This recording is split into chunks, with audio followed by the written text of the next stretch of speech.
James bond இந்த பேரை கேட்டால் எல்லாருக்கும் என்ன ஞாபகம் வருது? ஒரு கருப்பு கலர் சூட்டு போட்டு கோட்லாம் போட்ட ஒரு உளவாளி. இவர் பல நாடுகளுக்கெல்லாம் போய் அந்த உளவு வேலையெல்லாம் பார்த்து செய்திகளை கொண்டு வருவார். ஆனால் ஒரு உண்மை என்னன்னா இது ஒரு கற்பனை கதை. ஆனால் இந்திய மண்ணில் ஒரு மனிதன் இப்படிப்பட்ட ஒரு செயலில் ஈடுபட்டு வாழ்நாளில் ஒரு ஜேம்ஸ் பாண்டாகவே வாழ்ந்தவர் தான் அஜித் குமார் தோவால். இவர் நம்ம இந்தியாவுடைய பாதுகாப்பு ஆலோசகராக இதுவரைக்கும் இருந்திருக்கார்.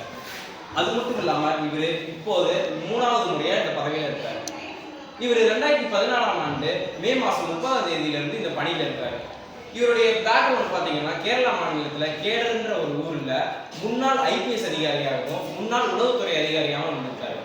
சரிப்பா, இவர் அதிகாரியாக இருக்காரு. என்னப்பா பண்ணாருன்னு கேட்டிங்கன்னா, தன் வாழ்நாளில் இப்போ நம்மளாம் ஒரு இடத்துக்கு நம்ம வந்துடக்கூடாது, நம்மளுக்கு நல்ல இடத்துக்கு போனால் இந்த தொழிலுக்கு நம்ம வரக்கூடாது, இந்த நிலைமைக்கு நம்ம வரக்கூடாதுன்னு நினைப்போம்ல, அப்படிப்பட்ட ஒரு வேடத்தை போட்டு பாகிஸ்தானில் இருந்தவர் தான் இவர்.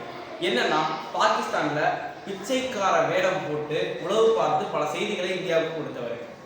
இத்தகைய செயல்னால இவருக்கு இந்திய இராணுவத்தால் உயரிய விருதான, அதாவது பரம்வீர் சக்ரா மாதிரியான விருது போன்ற கீர்த்தி சக்ரான்ற விருதை இவர் கொடுத்திருக்காரு. அது மட்டும் இல்லாமல் தன்னுடைய இளம் வயதில் இந்த விருதை பெற்றிருக்காருன்றது தான் ஒரு சாதனை. இவர் இது மட்டும் இல்லாமல் 2016 நம்ம இந்திய இராணுவம் நடத்திய கவுண்டர் ஸ்ட்ரைக் மற்றும் 2019 இந்திய இராணுவம் நடத்திய பாலகாட் ஏர் ஸ்ட்ரைக் போன்ற தாக்குதல்களில் பின்னணியாக இருந்து பல யுக்திகளை வகுத்திருக்காரு. இவருடைய இப்படிப்பட்ட அதிரடியான செயல்களும் ஒரு தந்திரமான அணுகுமுறையும் தான் இவரை இந்தியாவில் ஜேம்ஸ் பாண்டுன்னு அழைக்க வச்சிருக்கு. இப்படி இந்த செய்தியை நான் எல்லாருக்கும் சொல்லுறேன்னா, இதை நம்ம போற்றணும்னு அவசியம் இல்லை.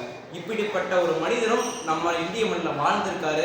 அவரை என்னைக்கு நம்ம மனதார வேண்ட வேண்டும், என்றும் நினைக்க வேண்டும் என்று கேட்டுக்கொள்கிறேன். நன்றி, வணக்கம்.